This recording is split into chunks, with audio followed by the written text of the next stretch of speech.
नमस्कार दोस्तों, कविता क्या है निबंध का अध्ययन करेंगे। ये पार्ट नंबर 3 है। कविता क्या है निबंध आचार्य रामचंद्र शुक्ल जी द्वारा लिखित है। अगर आपको वीडियो अच्छा लगे तो लाइक करना, शेयर करना, चैनल को सब्सक्राइब करना। और इससे पहले भी 2 वीडियोस कविता क्या है निबंध से संबंधित बना दिए हैं। अगर आपने नहीं देखे हैं तो प्ले लिस्ट में जाकर आप देख सकते हैं। काव्य और व्यवहार, भावों या मनोविकारों के विवेचन में हम कह चुके हैं। भावों या मनोविकारों के विवेचन में हम कह चुके हैं कि मनुष्य को कर्म में प्रवृत्त करने वाली मूल वृत्ति भावात्मिका है।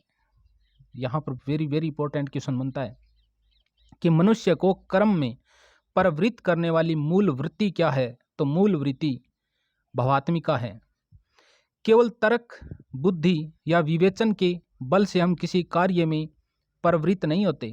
केवल तर्क, बुद्धि और विवेचना के बल से हम किसी भी कार्य में प्रवृत्त नहीं होते, अर्थात शामिल नहीं होते।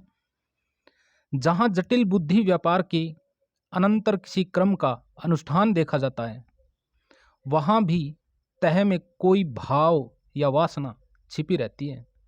चाणक्य जिस समय अपनी नीति की सफलता के लिए किसी निष्ठुर व्यापार में परिवृत्त दिखाई पड़ता है, उसमें वह दया, करुणा आदि सब मनोविकारों या भावों से परे दिखाई पड़ता है। तो चाणक्य विष्णुगुप्त का जिक्र किया है यहाँ पे कि जिसमें चाणक्य अपनी नीति की सफलता के लिए किसी निष्ठुर व्यापार में परिवर्त दिखाई पड़ता है। यानी चाणक्य को अपनी नीति की सफलता के अनुसार अगर कोई काम करना पड़े तो उसमें चाणक्य दया, करुणा जैसे मनोविकारों और भावों से बहुत दूर दिखाई पड़ते हैं। पर थोड़ा अंतर्दृष्टि गड़ाकर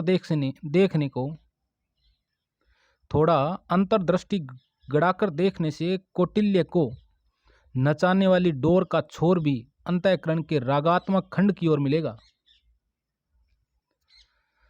जो चाणक्य भाव और मनोविकारों से परे दिखता है, जो अपनी नीति को सफल करने के लिए उस चाणक्य के ऊपर अपन दृष्टि गड़ाकर देखें तो चाणक्य को नचाने वाली जो डोर है और उसका जो छोर है ना, वो भी अंतःकरण के रागात्मक खंड की ओर मिलेगा। प्रतिज्ञा पूर्ति की आनंद भावना और नंदवंश के प्रति क्रोध या वेर की वासना बारी बारी उसे उस डोर को हिलाती हुई मिलेगी। अर्वाचीन राष्ट्रनीति के गुरु घंटाल, जिसमें अपनी किसी गहरी चाल से किसी देश की निरपराध जनता का सर्वनाश करते हैं, उसमें वे दया आदि दुर्बलताओं से निर्लिप्त केवल बुद्धि के कठपुतले दिखाई पड़ते हैं। और यहाँ पर शुक्ल जी क्या कहते हैं कि जो राष्ट्रनीति के जो गुरु घंटाल बने हुए दिखाई पड़ते हैं ना, वो अपनी चाल में जो निरपराध जनता का सर्वनाश करते हैं। जब वो निरपराध जनता का सर्वनाश करते हैं, उसमें वो केवल बुद्धि के कठपुतले दिखाई पड़ते हैं। और दया, करुणा जैसे दुर्बलताएं हैं, ये उससे तो निर्लिप्त होते हैं, वो उनमें शामिल नहीं होते, केवल बुद्धि के कठपुतले बने हुए होते हैं। पर उसके भीतर यदि छानबीन की जाए तो कभी अपने देशवासियों के सुख की उत्कंठा यानी लालसा, कभी अन्य जाति के प्रति घोर विद्वेष, कभी अपनी जातीय श्रेष्ठता का नया या पुराना घमंड इशारे करता हुआ मिलेगा। भाव समझ गया होगा थे, चला आगे। बात यह है कि केवल इस बात को जानकर ही हम किसी काम को करने या न करने के लिए तैयार नहीं होते कि वह काम अच्छा है या बुरा, लाभदायक है या हानिकारक। जब उसकी या उसके परिणाम की कोई ऐसी बात हमारी भावना में आती है जो आह्लाद यानी आनंद, क्रोध, करुणा, भय, उत्कंठा, लालसा, अभिलाषा आदि का संचार कर देती है, तभी हम उस काम को करने या न करने के लिए उद्धत होते हैं, तैयार होते हैं। शुद्ध ज्ञान या विवेक में कर्म की उत्तेजना नहीं होती, शुद्ध ज्ञान या विवेक में किसकी उत्तेजना नहीं होती है? कर्म की उत्तेजना नहीं होती है। कर्म प्रवृत्ति के लिए मन में कुछ वेग का आना आवश्यक है। तो काम में परिवर्तन होने के लिए, शामिल होने के लिए मन में क्या आना जरूरी है? कुछ न कुछ वेग का आना आवश्यक है। यदि किसी जन समुदाय के बीच कहा जाए कि अमुक देश तुम्हारा इतना रुपया प्रतिवर्ष उठा ले जाता है, तो संभव है कि उस पर कुछ प्रभाव नहीं पड़े। यदि जन समुदाय के बीच में, समाज में के बीच में अगर कहा जाए, जनता के बीच में कहा जाए कि फलाना देश इतना रुपया प्रतिवर्ष आपसे हड़प लेता है, तो इसका कुछ प्रभाव नहीं पड़ने वाला है। पर यदि दारिद्र्य और अकाल का भीषण और क्रूर दृश्य दिखाया जाए, पेट की ज्वाला से जले हुए कंकाल कल्पना के सम्मुख रखे जाए और भूख से तड़पते हुए बालक के पास बैठी हुई माता का आर्त क्रंदन सुनाया जाए, तो बहुत से लोग क्रोध और करुणा से व्याकुल हो उठेंगे। यह बात भी सही है। अगर डायरेक्ट कह दिया कि फलानो देश है वो इतना रुपया आए साल आपने कनु लूट के ले जाने लग रही है, तो भी वो प्रभाव कौन पड़े। और इस बात के साथ साथ अगर हम दारिद्र्य यानी लोगों की गरीबी, अकाल से पीड़ित लोग और उसके पड़ने वाले प्रभाव यानी करुणा, भीषण उसकी करुणा का, पेट की ज्वाला से जले हुए उनके कंकालों का, और तड़पते भूख से तड़पते हुए बालक और बालक के पास आर्त क्रंदन करती हुई चीखती हुई माता का आर्त सुनाया जाए, तो लोग क्रोध और करुणा से व्याकुल हो उठेंगे। और इस दशा को दूर करने का यदि उपाय नहीं तो संकल्प अवश्य करेंगे। पहले ढंग की बात कहना राजनीतिक या अर्थशास्त्री का काम है, और पिछले प्रकार का दृश्य भावना में लाना कवि का। यानी जो सीधी सीधी बात कहते हैं कि फलानो देश है वो अपना इतना रुपया आए साल हड़प ले जावे, तो ये बात तो कहना एक राजनीतिक या अर्थशास्त्री का काम होता है।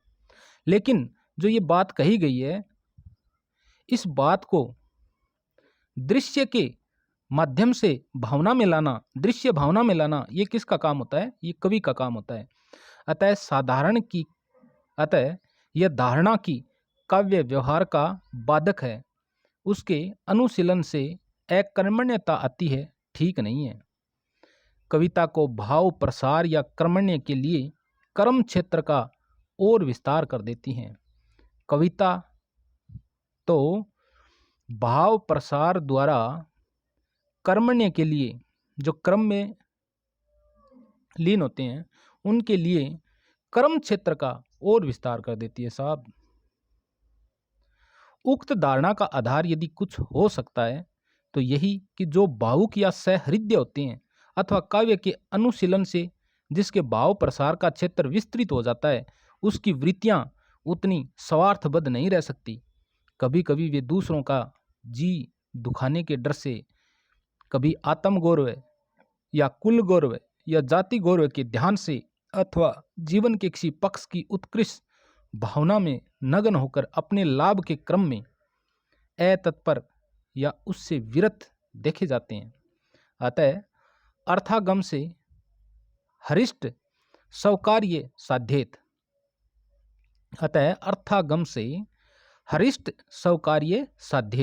के अनुयायी काशी के ज्योतिषी और कर्मकांडी, कानपुर के बनिए और दलाल, कचहरियों के अमले और मुख्तार ऐसों को कार्य भ्रंशकारी, मूर्ख, निरे निठल्ले या खबत उल हवास समझ सकते हैं, जिनकी भावना किसी बात के मार्मिक पक्ष का चित्रानुभव करने में तत्पर रहती है, जिनके भाव चराचर, चर और अचर, जड़ और निर्जीव के बीच किसी की भी आलम्बनों उपयुक्त रूप या दशा में पाते ही उसकी ओर दौड़ पड़ते हैं। वे सदा अपने लाभ के ध्यान से या स्वार्थ बुद्धि द्वारा ही परिचालित नहीं होते। उसकी यही विशेषता अर्थ प्राणों को अपने काम से काम रखने वालों को एक त्रुटि सी जान पड़ती है। कवि और भावुक हाथ पैर न हिलाते हो, यह बात अच्छी नहीं है।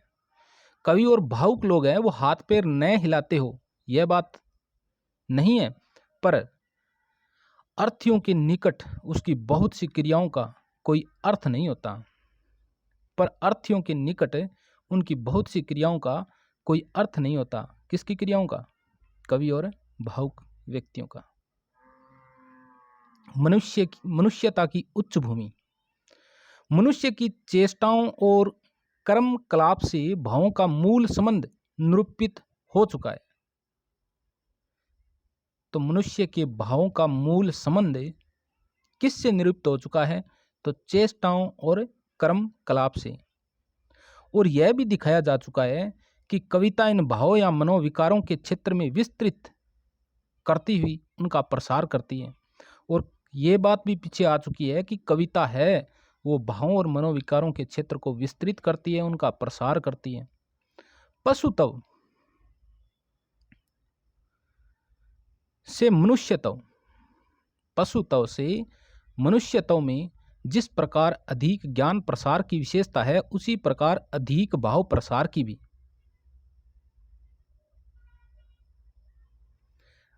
पशुत्व से अगर मनुष्यत्व प्राप्त करना है तो इसके लिए अधिक ज्ञान प्रसार की विशेषता की आवश्यकता है, और उसी प्रकार अधिक भाव प्रसार की भी है। पशुओं के प्रेम की पहुंच प्राय अपने जोड़े, बच्चों या खिलाने पिलाने वाले तक ही होती है। इसी प्रकार उनका क्रोध भी अपने स्थाने वालों तक ही होती हैं। सवर्ग या पशु मात्र को स्थाने वालों तक नहीं पहुंचता। पर मनुष्य में ज्ञान प्रसार के साथ भाव प्रसार भी क्रमशः बढ़ता गया है। अपने परिजनों, अपने संबंधियों, अपने पड़ोसियों, अपने देशवासियों, क्या मनुष्य मात्र और प्राणी मात्र तक से प्रेम करने भर की जगह उसके हृदय में बन गई है। तो मनुष्य का जो ज्ञान प्रसार है वो अधिक होता है, विस्तृत होता है। मनुष्य की त्योरी मनुष्य को ही स्थाने वालों पर नहीं चढ़ती, गाय बैल और कुत्ते बिल्ली आदि को स्थाने पर भी चढ़ती है, चिढ़ती है। पशु की वेदना देखकर भी उसके नेत्र सजल होते हैं। तो मनुष्य के अंदर अगर मनुष्यता के गुण हैं तो पशु की वेदना कराहना देखकर भी उसके नेत्र क्या हो जाते हैं? सजल होते हैं। बंदर को शायद बंदरिया के मुंह में ही सौंदर्य दिखाई पड़ता होगा, पर मनुष्य पशु पक्षी फूल पत्तों रेत पत्थर में भी सौंदर्य पाकर मुग्ध होता है। इस हृदय प्रसार का स्मारक स्तंभ काव्य है। कौन सा काव्य है? स्तंभ काव्य, जिसकी उत्तेजना से हमारे जीवन में एक नया जीवन आ जाता है। हम सृष्टि के सौंदर्य को देखकर रस मगन होने लगते हैं। कोई निष्ठुर कार्य हमें असहाय होने लगता है। कोई निष्ठुर कार्य होता है तो वो हमें असहाय होने लगता है। हमें जान पड़ता है कि हमारा जीवन कई गुना बढ़कर सारे संसार में व्याप्त हो गया है। और साहब, कवियों की वाणी का तो रूप ही निराला है।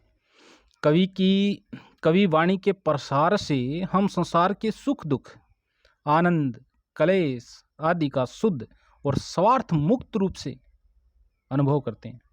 कवि वाणी के प्रसार से हम संसार के सुख दुख, आनंद, कलेश आदि का शुद्ध और स्वार्थ मुक्त रूप से अनुभव करते हैं। इस प्रकार के अनुभव के अभ्यास से हृदय का बंधन खुलता है और मनुष्यता की उच्च भूमि की प्राप्ति होती है। किसी अर्थ पिशाच कृपण को देखिए, जिसने केवल अर्थ लोभ यानी धन लोभ के वशीभूत होकर क्रोध, दया, श्रद्धा, भक्ति, आत्माभिमान आदि भावों को एकदम दबा दिया है और संसार के मार्मिक पक्ष से मुंह मोड़ लिया है। न सृष्टि के किसी रूप माधुर्य को देख वह पैसों का हिसाब किताब भूला कभी मुग्ध होता है। तो दोस्तों, यहाँ पर एक अर्थ पिशाच जो केवल रात दिन धन को इकट्ठा करने के लोभ में लगा रहता है और धन के लोभ में वशीभूत होकर जो क्रोध, दया, श्रद्धा, भक्ति, आत्म अभिमान और भावों को एकदम दबा देता है और संसार के जो मार्मिक पक्ष होते हैं उनसे मुंह मोड़ लेता है। न ही सृष्टि के किसी रूप माधुर्य को देख सकता है और वो केवल पैसों का हिसाब किताब लगाता रहता है, उन्हीं पे वे मुग्ध होता है। तो नए सृष्टि के किसी रूप माधुर्य को देख वह पैसों का हिसाब किताब भूल कभी सृष्टि पे मुग्ध होता है। न किसी दीन दुखिया को देख कभी करुणा से द्रवीभूत होता है। न कोई अपमान सूचक बात सुनकर क्रुद्ध या क्षुब्ध होता है। और यदि उससे किसी लोम हर्षण अत्याचार की बात कही जाए तो वह मनुष्य धर्मानुसार क्रोध या घृणा प्रकट करने के स्थान पर रुखाई के साथ कहेगा कि जाने दो, हमसे क्या मतलब, चलो अपना काम देखें। तो ये इतना ही कहेगा, जाने दो, हमसे क्या मतलब, चलो अपना काम देखें। यह महाभयानक मानसिक रोग है। इससे मनुष्य आधा मर जाता है। किसी घटना को देखकर अगर उसके पास से निकल जाएं, चलो आपनों के लिए सदा ही हो भैया, तो ये इसे क्या बताया है? इसे भयानक मानसिक रोग बताया है। और इससे मनुष्य तो क्या, उसकी मनुष्यता मर जाती है और वो आधा मर जाता है। इस प्रकार किसी महाक्रूर पुलिस कर्मचारी को जाकर देखिए जिसका हृदय पत्थर के समान जड़ और कठोर हो गया है, जिसे दूसरों के दुख और क्लेश की भावना सपने में भी नहीं होती, जिसे दूसरों के दुख और क्लेश की भावना सौपन में भी नहीं होती, ऐसों को सामने पाकर स्वभावतः यह मन में आता है कि क्या इनकी भी कोई दवा है। इनकी दवा क्या है? कविता है। जो अत्यधिक कठोर होते हैं, जो पत्थर दिल के होते हैं, जो जड़ होते हैं, जो दुख और क्लेश की भावना उसके मन में नहीं आती है, दूसरों को दुख में देखकर जिसको सहानुभूति या दया के भाव नहीं फूटते हैं, ऐसे निष्ठुर लोगों के लिए, ऐसे पत्थर दिल वाले लोगों के लिए अगर कोई दवा है तो वो क्या है? वो दवा कविता है। कविता की हृदय को प्रकृत दशा में लाती है।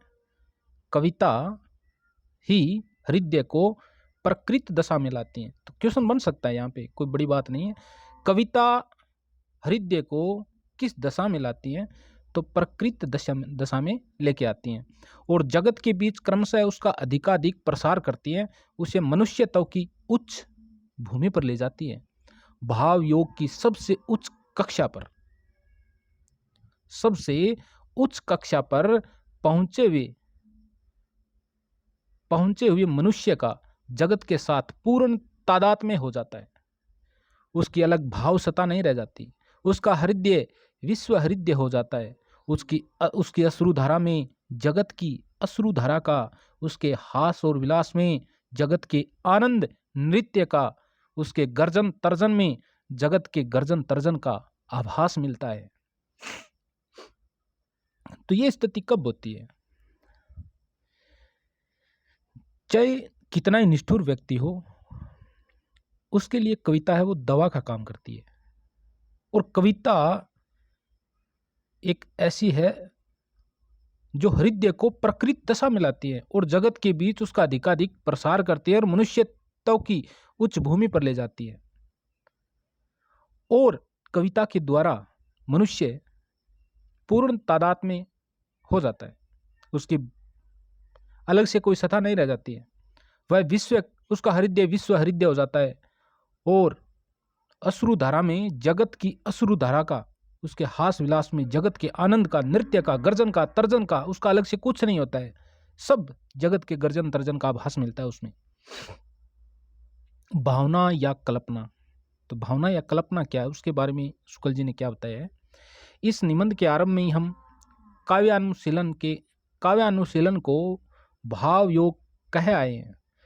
काव्य प्लस अनुशीलन, तो काव्यानुशीलन को क्या कह आए हैं? भाव योग कह आए हैं और उसे कर्म योग और ज्ञान योग के समक्ष बताए हैं। तो काव्य अनुशीलन को शुक्ल जी ने क्या बताया है? भाव योग बताया है। और किसके समक्ष बताया है काव्य अनुशीलन को? तो कर्म योग और ज्ञान योग के समक्ष बताया है। यहाँ पर अब यह कहने की आवश्यकता प्रतीत होती है कि उपासना भाव योग का ही एक अंग है। तो उपासना क्या है? भाव योग का एक अंग है। उपासना किसका एक अंग है? तो भाव योग का एक अंग है। पुराने धार्मिक लोग उपासना का अर्थ ध्यान ही लगाया करते थे। तो पुराने जो धार्मिक लोग हैं वो उपासना का क्या अर्थ लगाते थे? ध्यान ही लिया करते हैं। जो वस्तु हमसे अलग है, हमसे दूर प्रतीत होती है, उसकी मूर्ति मन में लाकर उसके सामीप्य का अनुभव करना ही उपासना है। उपासना क्या है? जो वस्तु हमसे दूर है, अलग है, तो उसकी मूर्ति हृदय में लाकर उनको पास में अनुभव करना ही क्या होता है? उपासना होती है। और साहित्य वाले इसी को भावना कहते हैं। और साहित्य के क्षेत्र में उपासना के इस ढंग को क्या कहा जाता है? भावना कहा जाता है। और आजकल के लोग कल्पना भी कहने लगे हैं। उपासना को साहित्य में भावना और आजकल के लोग क्या कहते हैं? कल्पना कहते हैं। जिस प्रकार भक्ति के लिए उपासना या ध्यान की आवश्यकता होती है, उसी प्रकार और भावों के परिवर्तन के लिए भी उसी प्रकार और भावों के परिवर्तन के लिए भी भावना या कल्पना अपेक्षित होती है। तो यहाँ पर शुक्ल जी कहते हैं कि उपासना और ध्यान के लिए, भक्ति के लिए उपासना और ध्यान की आवश्यकता होती है, उसी प्रकार भावों के परिवर्तन के लिए किसकी आवश्यकता होती है? भावना और कल्पना की आवश्यकता होती है। जिनकी भावना या कल्पना शिथिल या असक्त होती है, जिनकी भावना या कल्पना शिथिल या असक्त होती हैं, किसी कविता या सरस उक्ति को पढ़ सुनकर उसके हृदय में मार्मिकता होते हुए भी वैसी अनुभूति नहीं होती है। बात यह है कि उसके अंतःकरण में चटपट व सजीव और स्पष्ट मूर्ति विधान नहीं होता जो भावों को परिचालित कर देता है। कुछ कवि किसी बात के सारे मार्मिक अंगों का पूरे ब्यौरे के साथ चित्रण कर देते हैं। पाठक या श्रोता की कल्पना के लिए बहुत कम काम छोड़ते हैं। जितनी भी कल्पना करनी होती है वो सब ब्यौरा लिख देते हैं कुछ कवि तो। और पाठक और श्रोता जो पढ़ने और सुनने वाले हैं उनके लिए बहुत ही कम काम छोड़ते हैं। और कुछ कवि कुछ मार्मिक खंड रखते हैं जिन्हें पाठक की तत्पर कल्पना आप से आप पूर्ण करती जाती है। कल्पना दो प्रकार की होती है। तो शुक्ल जी के अनुसार कल्पना कितना प्रकार की हुआ है? तो कल्पना दो प्रकार की हुआ है। एक तो वह विधायक और एक वह ग्राहक। तो प्रश्न बन सकता है यहाँ पे, कल्पना कितने, शुक्ल जी के अनुसार कल्पना कितने प्रकार की होती हैं? दो प्रकार की होती हैं। कौन कौन सी? एक तो विधायक कल्पना होती है और एक ग्राहक। तो कवि में कौन सी कल्पना पाई जाती है? तो विधायक कल्पना। कवि में विधायक कल्पना अपेक्षित होती है। श्रोता या पाठक में अधिकतर कौन सी कल्पना होती है? ग्राहक कल्पना होती है। ये यहाँ पर भी बहुत शानदार क्वेश्चन बनेंगे कि कवि में कौन सी कल्पना का बाहुल्य होता है? विधायक कल्पना का। श्रोता या पाठक में अधिकतर कौन सी कल्पना होती है? तो ग्राहक कल्पना। कल्पना दो प्रकार की होती है, विधायक और ग्राहक। कवि में विधायक और श्रोता या पाठक में अधिकतर ग्राहक कल्पना होती है। अधिकतर कहने का अभिप्राय यह है कि जहाँ कवि पूर्ण चित्रण नहीं करता वहाँ पाठक या श्रोता को भी अपनी ओर से कुछ मूर्ति विधान करना पड़ता है। यानी कुछ शब्द लिखने के बाद डॉट डॉट डॉट कुछ आगे अनकहे शब्द छोड़ दिए जाते हैं, तो वहाँ पर श्रोता को अपने आप पूरे करने होते हैं, वो अपने अनुसार कल्पना कर लेता है। यूरोपीय साहित्य मीमांसा में कल्पना को बहुत प्रधानता दी गई है। तो यूरोपीय जो साहित्य मीमांसा है उसमें किसको अधिक प्रधानता दी गई है? कल्पना को। है भी, यह है काव्य का अनिवार्य साधन। तो कल्पना अनिवार्य साधन भी है काव्य का, पर है साधन ही साध्य नहीं। कल्पना क्या है?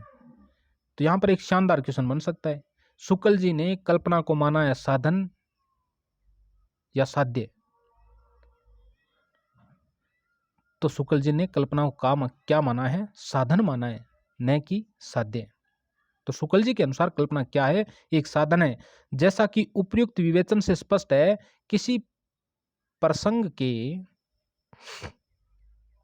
किसी प्रसंग के अंतर्गत कैसा ही विचित्र मूर्ति विधान हो, पर यदि उसमें उपयुक्त भाव संचार की क्षमता नहीं है तो वह काव्य के अंतर्गत न होगा।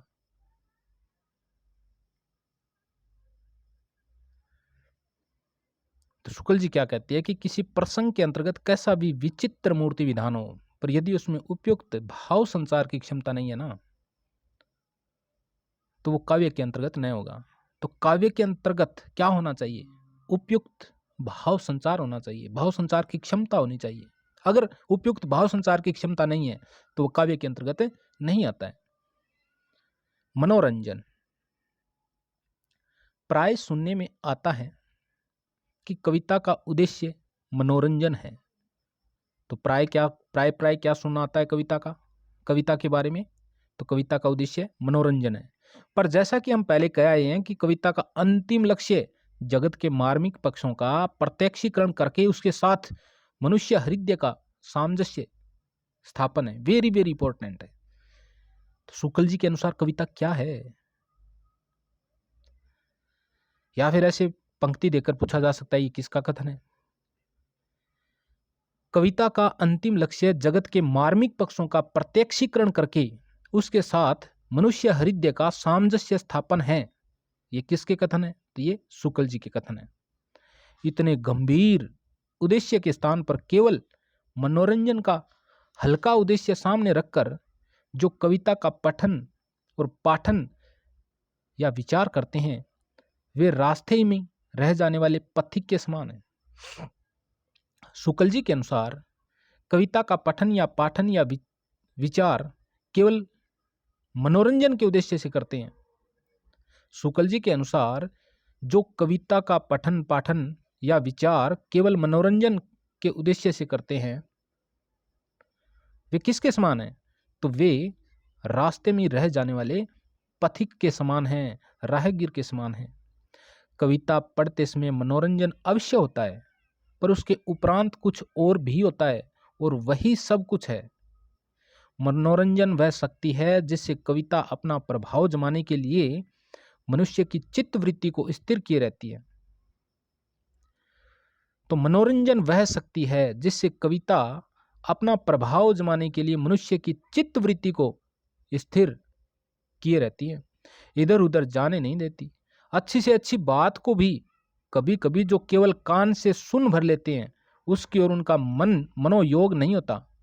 केवल यही कहकर कि परोपकार करो, दूसरों पर दया करो, चोरी करना महापाप है। केवल यही कहकर कि परोपकार करो, दूसरों पर दया करो, चोरी करना महापाप है, हमें यह आशा कदापि न करनी चाहिए कि कोई अपकारी उपकारी, कोई क्रूर दयावान या कोई चोर साधु हो जाएगा। तो यहां पर शुक्ल जी क्या कह रहे हैं कि केवल ये कहने से क्या कि परोपकार करो, दूसरों पर दया करो, चोरी करना महापाप है, ऐसा कहने से ऐसी आशा कभी भी नहीं करनी चाहिए कि ऐसा कहने से जो अपकारी होता है वो उपकारी हो जाएगा, जो क्रूर होता है वो दयावान हो जाएगा, जो चोर है वो साधु बन जाएगा। हमें ऐसी आशा कभी नहीं करनी चाहिए, क्योंकि ऐसे वाक्यों के अर्थ की पहुंच हृदय तक होती नहीं, वह ऊपर ही ऊपर रह जाता है। ऐसे वाक्यों द्वारा सूचित व्यापारों का मानव जीवन के बीच कोई मार्मिक चित्र सामने न पाकर हृदय उनकी अनुभूति की ओर परिवर्तित ही नहीं होता। तो ऐसे वाक्यों द्वारा सूचित व्यापारों का मानव जीवन के बीच कोई मार्मिक चित्र सामने न पाकर हृदय उनकी अनुभूति की ओर परिवर्तित ही नहीं होता। पर कविता अपनी मनोरंजन शक्ति द्वारा पढ़ने या सुनने वाले का चित्त रमाए रहती हैं। जीवन पट पर उक्त कर्मों की सुंदरता या विरूपता अंकित करके हृदय के मार्मिक सतलों का सफरस करती हैं। मनुष्य के कुछ कर्मों में जिस प्रकार दिव्य सौंदर्य और माधुर्य होता है, उसी प्रकार कुछ कर्मों में भीषण कुरूपता और भद्दापन भी होता है। इसी सौंदर्य या कुरूपता का प्रभाव मनुष्य के हृदय पर पड़ता है और इस सौंदर्य या कुरूपता का सम्यक प्रत्यक्षीकरण कविता ही कर सकती है। सौंदर्य या कुरूपता का सम्यक प्रत्यक्षीकरण कौन कर सकता है? तो वो कविता ही कर सकती है। तो मनुष्य के हृदय के भीतर सौंदर्य या कुरूपता का सम्यक प्रत्यक्षीकरण कौन करवाता है? तो कविता ही करवा सकती है, वही करवाती है। कविता की इसी रमाने वाली शक्ति को देखकर जगन्नाथ पंडित राज ने रमणीयता का पल्ला पकड़ा। रमणीयार्थ शब्दार्थ काव्यम, परिभाषा किसने दी थी? जगन्नाथ दास रत्नाकर ने दी थी। रमणीयार्थ काव्य, रमणीयार्थ शब्दार्थ काव्यम, तो रमणीयार्थ शब्द ही काव्य है। ये काव्य की परिभाषा किसने दी थी? जगन्नाथ पंडित राज ने। और कविता की इसी रमाने वाली शक्ति को देखकर जगन्नाथ पंडित राज ने रमणीयार्थ का पल्ला पकड़ा और उसे काव्य का साध्य स्थिर किया तथा यूरोपीय समीक्षकों ने आनंद को काव्य का चरम लक्ष्य ठहराया। क्वेश्चन बन सकता है भाई, यूरोपीय समीक्षकों के अनुसार काव्य का चरम लक्ष्य क्या है? आनंद है। इस प्रकार मार्ग को ही अंतिम गंतव्य स्थल मान लेने के कारण बड़ा गड़बड़ झाला हुआ। मनोरंजन या आनंद तो बहुत सी बातों में हुआ करता है साहब। किस्सा कहानी सुनने में भी तो पूरा मनोरंजन होता है। लोग रात रात भर सुनते रह जाते हैं। अरे बूढ़िया को नहीं कहता कि दादो परदादो को नहीं कही करे की बात है, तो कहानी सुनता सुनता आधी रात तुझे। आजकल तो वह दिन जवानों लद गयो, आजकल तो मोबाइल चाल गया, तो रात रात भर सुनते रह जाते हैं। पर क्या कहानी सुनना और कविता सुनना एक ही बात है? हम रसात्मक कथाओं या आख्यानों की बात नहीं कहते हैं, केवल घटना विचित्र या पूर्ण कहानियों की बात कहते हैं। कविता और कहानी का अंतर स्पष्ट है। कविता सुनने वाला किसी भाव में मगन रहता है और कभी कभी बार बार एक ही पद्य सुनना चाहता है। लाली मेरे लाल की जित देखूं तित लाल। कितना शानदार दोहा लिखा था कबीर जी ने। ऐसे दो हैं ये जो सुनने वाला ऐसा लगता है सुनी भोग रहे। कविता सुनने वाला किसी भाव में मगन रहता है और कभी कभी बार बार एक ही पद्य सुनना चाहता है। पर कहानी सुनने वाला आगे की घटना के लिए आकुल रहता है, व्याकुल रहता है। और एक बार कहानी सुन ली, वो दोबारा उस कहानी को सुनने को पसंद भी नहीं करेगा। लेकिन कविता सुनने वाला कहता है जरा फिर तो कहिए। कहानी सुनने वाला कहता है हाँ तब क्या हुआ, इतना कहते हैं। मन को अनुरंजित करना, उसे सुख या आनंद पहुंचाना ही यदि कविता का अंतिम लक्ष्य माना जाए तो कविता भी केवल विलास की एक सामग्री हुई। तो मन को अनुरंजित करना और सुख या आनंद पहुंचाना ही यदि कविता का अंतिम लक्ष्य मान लिया जाए तो कविता केवल क्या है? विलास की एक सामग्री हुई। परंतु क्या कोई कह सकता है कि वाल्मीकि जैसे मुनि और तुलसीदास ऐसे भक्त ने, परंतु क्या कोई कह सकता है कि वाल्मीकि ऐसे मुनि और तुलसीदास ऐसे भक्त ने केवल इतना ही समझकर श्रम किया, प्रयास किया, परिश्रम किया कि लोगों को समय काटने का एक अच्छा सहारा मिल जाएगा? क्या इससे गंभीर कोई उद्देश्य उनका न था? खेद के साथ कहना, दुख के साथ कहना पड़ता है कि बहुत दिनों से बहुत से लोग कविता को विलास की सामग्री समझते आ रहे हैं। हिंदी के रीतिकाल के कवि तो मानो राजाओं महाराजाओं की कामवासना उत्तेजित करने के लिए ही रखे जाते थे। और रीतिकाल को पढ़कर तो ऐसा लगता है कि रीतिकाल के अंदर कवि तो राजाओं महाराजाओं की कामवासना को उत्तेजित करने के लिए रखे जाते थे। एक प्रकार के कवि राज तो रईसों के मुंह में मकर ध्वज रस झोंकते थे, दूसरे प्रकार के कविराज कान में मकर रस की पिचकारी देते थे। पीछे से तो ग्रीष्मोपचार आदि के नुस्खे भी कवि लोग तैयार करने लगे। गर्मी के मौसम के लिए एक कवि जी व्यवस्था करते हैं। तो गर्मी के मौसम के लिए पद्माकर क्या व्यवस्था करते हैं? पद्माकर की पंक्तियां ये देखते हैं। शीतल गुलाब जल भरी चह बचन में, शीतल गुलाब जल भरी चह बचन में, डारी के कमल दल नहाबे को धांसिए, डारी के कमल दल नहाबे को धांसिए, कालिदास अंग अंग अगर अंतर संग, कालिदास अंग अंग अगर अंतर संग, केसर उसीर नीर घनसार धांसिए, केसर उसीर नीर घनसार धांसिए, जेठ में गोविंद लाल चंदन के चहलन, जेठ में गोविंद लाल चंदन के चहलन, भरी भरी गोकुल के महलन बसिए, भरी भरी गोकुल के महलन बसिए। इसी प्रकार शिशिर के मसाले भी सुन लीजिए। ग्रीष्म के सुनाए हैं तो आप शिशिर के भी सुनिए।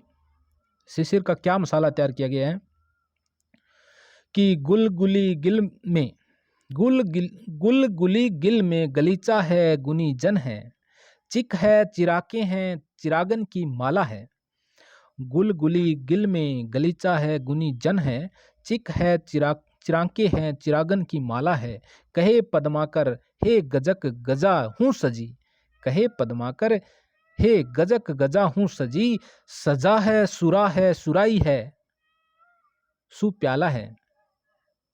शिशिर के पाला को, शिशिर के पाला को न व्यापत कसाला तिने, जिनके अधीन ऐते उचित मसाला है। अगर ये मसाला आपके पास है तो उन्हें कौन भी नहीं व्यापती है, शिशिर नहीं व्यापती है, पाला नहीं व्यापता है। शिशिर का जो पाला है अगर ऐसा मसाला है तो वो भी नहीं व्यापेगा, वो भी अच्छा लगेगा। तो दोस्तों आज इतना ही पढ़ेंगे, सौंदर्य के बारे में कल देखेंगे अगले पार्ट में वीडियोस में। अगर आपको वीडियो अच्छा लगा है तो लाइक कर देना, शेयर कर देना, सब्सक्राइब कर देना। बीच बीच में मैं कुछ कहता नहीं हूँ क्योंकि जिससे आप डिस्टर्ब होंगे, और एक लाइक और सब्सक्राइब तो बनता है। और यूट्यूब पे कम से कम रहा करो, बुक पढ़ने में फ़ायदा है। बुक ही एक ऐसी दवा है जिस प्रकार कविता निष्ठुर हद्यों को एक उच्च भाव भूमि पे ले जाती है, उसी प्रकार एक बुक ऐसी दवा है जो विद्यार्थी को लक्ष्य तक पहुंचाती है। ऑल द बेस्ट, पढ़ते रहिए, खुश रहिए।